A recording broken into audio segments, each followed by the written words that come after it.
Hey, how you doing? It's Garage Door Mike. We're going to show you repair end bearings on a Whitting. So, don't have a welder, but we took some fender washers and some big bolts. That thing was hanging down like 3 inches, 4 inches. Pushed it, sucked it up, put one there, and a little piece of angle there. Bolted it to that metal plate, sucked it all back into place, oiled the door.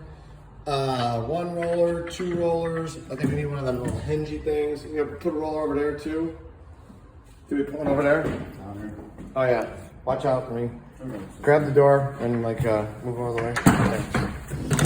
Okay. Another roller there, and then you can see we did the same thing on this side. We got the 2 big bolts. This side wasn't as bad. For whatever reason, that side over there broke off.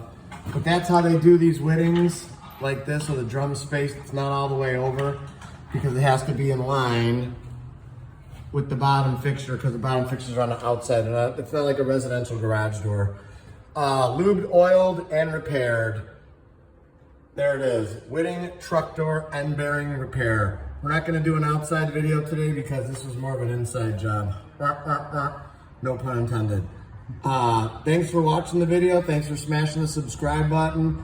Check us out on Facebook, like us on there, drop a comment, a like, a suggestion, a concern. We'll help you out any way we can.